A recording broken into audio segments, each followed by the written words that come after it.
नमस्ते and welcome on my YouTube channel. आज इस वीडियो में हम स्पाइडर प्लांट के बारे में बात करेंगे। ये ऑर्नामेंटल होने के साथ साथ एक एयर प्यूरिफाइंग प्लांट भी है। इस प्लांट को हम किस तरह से लगा सकते हैं, किस तरह से इसकी केयर कर सकते हैं और किस तरह से हम इस प्लांट को घना बना कर रख सकते हैं और एक प्लांट से काफ़ी सारे प्लांट तैयार कर सकते हैं, ये कंप्लीट आपको इस वीडियो में जानने को मिलेगा। सो वीडियो को लास्ट तक ज़रूर देखना, पसंद आए तो लाइक करना, शेयर करना और चैनल को सब्सक्राइब करना। तो सबसे पहले हम बात कर लेते हैं इसके टाइप्स के बारे में कि जनरली हमें कितने तरह के स्पाइडर प्लांट देखने को मिलते हैं। स्पाइडर प्लांट को ज़्यादातर डेकोरेशन के पर्पज से लगाया जाता है, काफ़ी ज़्यादा प्यारा लगता है, इसकी पत्तियां बहुत प्यारी लगती हैं और जनरली हम इसकी पत्तियों में दो तरह के ही शेड देखते हैं। कुछ ज़्यादा इसमें डिफरेंस नहीं होता है, थोड़ा सा डिफरेंस होता है। ये वाला जो मैं आपको दिखा रही हूँ, इसमें बॉर्डर लाइन ग्रीन होती है, बीच में से वाइट होता है इसका लीफ, और इसकी दूसरी वैरायटी जस्ट इसकी अपोजिट होती है, ये बीच में से ग्रीन होती है और इसकी बॉर्डर लाइन वाइट होती है। बस इतना ही इसमें डिफरेंस होता है, बाकी इनका केयर करना, प्रोपेगेशन करना सब कुछ सेम है। और अब हम बात करते हैं इस प्लांट के प्रोपेगेशन के बारे में कि किस तरह से आप एक से ज़्यादा प्लांट अपने घर में, अपने गार्डन में तैयार कर सकते हैं। तो ये जो आप देख रही हैं मदर प्लांट है और काफ़ी सारे बेबी प्लांट्स इसमें अभी भी आए हुए हैं और ये सभी प्लांट मैंने इस एक प्लांट से तैयार किए हैं। अगर हम इसकी दूसरी वैरायटी की बात ना करें तो काफ़ी सारे मैंने बांट भी दिए हैं। और अभी इस प्लांट के बारे में जो मैं बात बता रही हूँ ये बहुत इंपॉर्टेंट है। अगर आपके पास ये प्लांट है और आपके प्लांट की सेम ऐसी कंडीशन हो गई है तो उसमें आपको किस चीज़ का ध्यान रखना है। आप अपने प्लांट की बार बार रिपोर्टिंग मत कीजिए, चाहे बार बार आप इस प्लांट को खाद मत दीजिए, लेकिन आपको पानी का इसमें खास ध्यान रखना है कि पानी आपको इसमें ज़्यादा भी नहीं देना है और कम भी नहीं देना है। अगर आप अपने प्लांट को पानी अच्छे से दे रहे हैं आपका प्लांट बहुत अच्छा चलेगा। ये एक इंडोर प्लांट है, आप इसे शेडेड एरिया में रखिए, ज़्यादा तेज़ धूप वाली जगह पर ये प्लांट नहीं चलेगा। तो पानी का आपको इसमें किस तरह से ध्यान रखना है कि जब भी आप इसमें पानी दें तो बहुत ज़्यादा अगर पानी देते हैं तो इस गमले की तरह से इस प्लांट की कंडीशन हो जाएगी। मेरा ये प्लांट बता रहा है कि इसमें ओवर वाटरिंग की गई है, इसकी पत्तियां रूट के पास से गलना स्टार्ट हो जाती हैं, बिल्कुल काली पड़ जाती हैं और अपने आप ही ये अलग होना स्टार्ट हो जाती हैं, सूखने लग जाती हैं। प्लांट इस तरह से धीरे धीरे मर जाता है अगर हम कंटिन्यू इसमें ओवर वाटरिंग करते रहते हैं। सो इस तरह का कुछ भी अगर आपके प्लांट में हो रहा है तो आप अपने प्लांट में वाटरिंग करना बिल्कुल बंद कर दीजिए। आप इसकी मिट्टी में थोड़ी गुड़ाई कीजिए, मिट्टी को सूखने दीजिए और जो इसकी डेड लीफ है उनको हटा दीजिए। कुछ समय के बाद आपका प्लांट ठीक हो जाएगा, धीरे धीरे वो घना बनना स्टार्ट कर देगा। तो इस बात का आपको ध्यान रखना है। मिट्टी के साथ साथ आप इस प्लांट को पानी में भी लगा सकते हैं। ये एक बहुत ही अच्छा एक्वेटिक प्लांट है। किसी भी ट्रांसपेरेंट बोतल में अगर आप स्टोन्स डालकर इस तरह से इस प्लांट को लगाते हैं ये सच में बहुत प्यारा लगता है। पानी में इसकी रूट्स बहुत जल्दी बनना स्टार्ट कर देती हैं, बहुत ज़्यादा फैलती भी हैं। और इसके अलावा इस प्लांट को आपको इंडोर ही रखना है, ऐसा नहीं है कि पानी की बोतल में डाल के आप इसे धूप में रखें। ये इंडोर प्लांट है, चाहे एक्वेटिक बनाइए आप इसको, चाहे आप इसे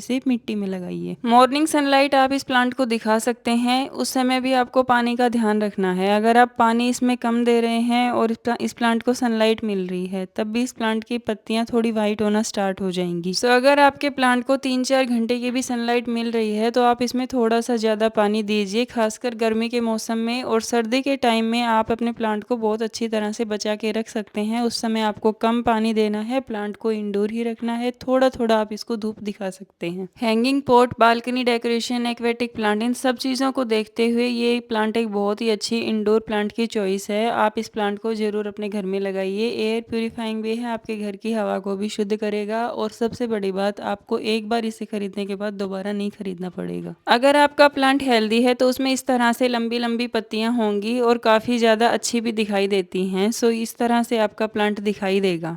मैंने इन प्लांट्स को 6 इंच के गमले में लगाया हुआ है। आप इससे बड़े में भी लगा सकते हैं, छोटे में भी लगा सकते हैं, लेकिन मेरी मानिए तो इस प्लांट को ज़्यादा बड़े गमले की ज़रूरत नहीं होती है। आपके घर में कोई भी वेस्ट मटेरियल है, छोटा या बड़ा कंटेनर है, किसी में भी आप इस प्लांट को लगा सकते हैं, बहुत ईजिली लग जाता है। और अब हम बात करते हैं इस प्लांट की सॉइल के बारे में।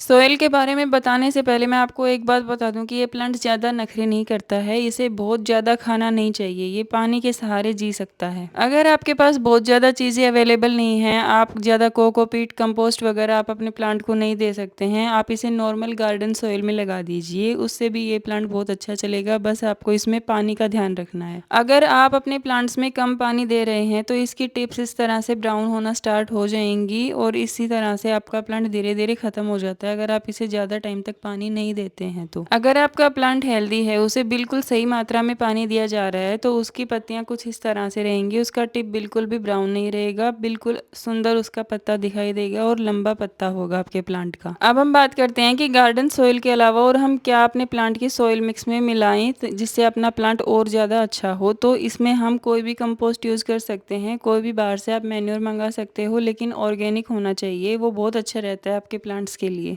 आप जितनी गार्डन सोइल ले रहे हैं उसका आधा हिस्सा आपको उसमें कंपोस्ट का यूज़ करना है। और अगर आपके पास कोकोपीट अवेलेबल है देन आप उसमें कोकोपीट भी ऐड कर सकते हैं, तो वो होनी चाहिए कंपोस्ट की बिल्कुल आधी। और इसके अलावा अगर आपके पास सैंड है तो आप वो भी इसमें मिला सकते हैं। सो इस तरह से आप अपने प्लांट्स के लिए एक परफेक्ट सोइल मिक्स तैयार कर सकते हैं। उसमें आपका प्लांट बहुत ही अच्छे से ग्रो करेगा, काफ़ी सारे उसमें बेबी प्लांट्स यानी पप्स आएंगे और आपके पास काफ़ी ज़्यादा संख्या में ये प्लांट हो जाएगा। जब आपका प्लांट मैच्योर हो जाता है तो उसमें इस तरह से रनर्स आते हैं और उसमें से छोटे छोटे बेबी प्लांट्स यानी कि पप्स आते हैं, जो कि थोड़े और बड़े होने पर उसमें रूट्स डेवलप होती हैं और आपके पास धीरे धीरे ये प्लांट तैयार हो जाते हैं। गिफ्ट के हिसाब से भी ये प्लांट बहुत अच्छा है। अगर आपके पास ये प्लांट ज़्यादा हो गए हैं तो आप किसी को गिफ्ट कर सकते हो। इसके अलावा अगर आप सेल करना चाहते हो, आपके पास कोई नर्सरी है, तो आप इस प्लांट को अपने पास इसी तरह से तैयार कर सकते हैं। इससे आपका और प्रॉफिट हो सकता है। ग्रो बैग्स में भी ये प्लांट बहुत ईजिली लग करके तैयार हो जाता है, कोई भी ज़्यादा इसका झंझट नहीं है।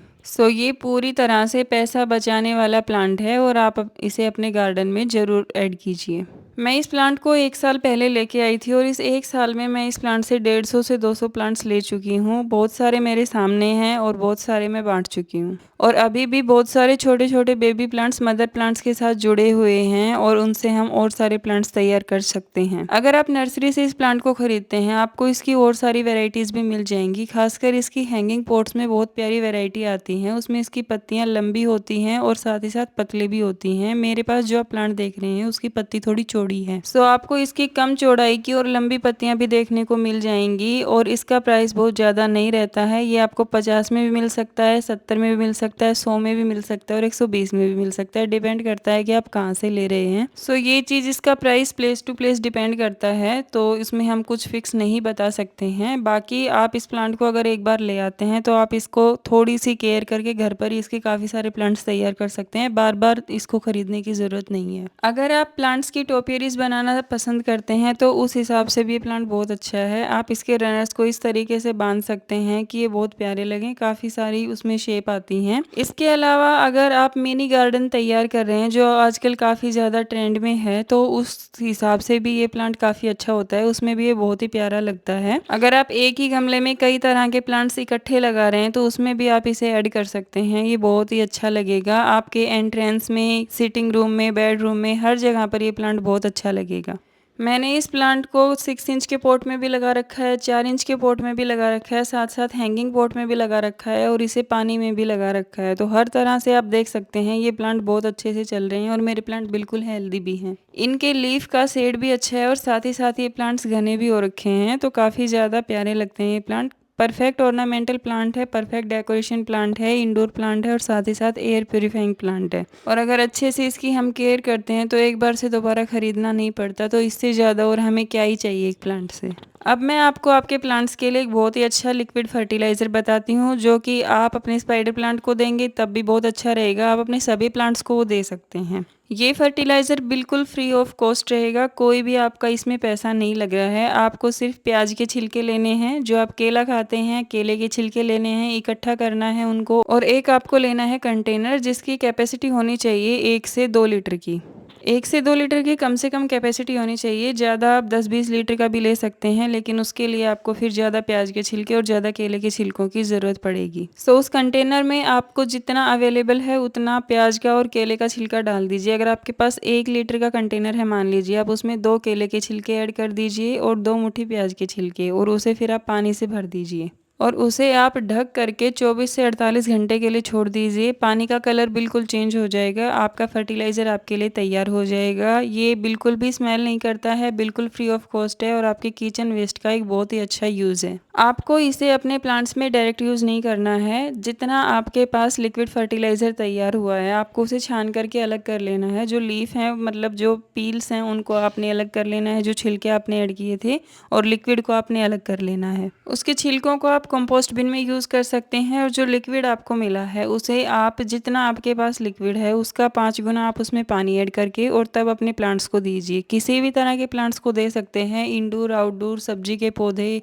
या फिर जो आप सीड्स तैयार कर रहे हैं उसमें भी आप इस प्लांट को दे सकते हैं। लेकिन डायरेक्ट आपको ये फर्टिलाइज़र किसी भी प्लांट को नहीं देना है, हमेशा इसमें पानी मिक्स करके ही आपको देना है। इसके अलावा आप इसे सीधा डब्बे से मिट्टी में भी डाल सकते हैं और अगर वैसे नहीं तो आप इसे स्प्रे भी कर सकते हैं पौधे की पत्तियों पर। ये आपके प्लांट की रूट्स को हेल्दी और मजबूत बनाता है, फ्लावरिंग को आपके प्लांट्स के लिए इम्प्रूव करता है और साथ ही साथ अगर वेजिटेबल प्लांट्स को दे रहे हैं तो उसमें भी अच्छी ग्रोथ आपको देखने को मिलती है और आपके प्लांट्स में इंसेक्ट अटैक को भी ये कम करता है। ओवरऑल ये बहुत ही अच्छा फर्टिलाइज़र है, इसे आप अपने प्लांट्स को ज़रूर देकर देखिए। और अगर आपको वीडियो पसंद आया है देन प्लीज़ लाइक करें, शेयर करें और मेरे चैनल को सब्सक्राइब करें। So bye bye, take care, stay happy and healthy. Thank you.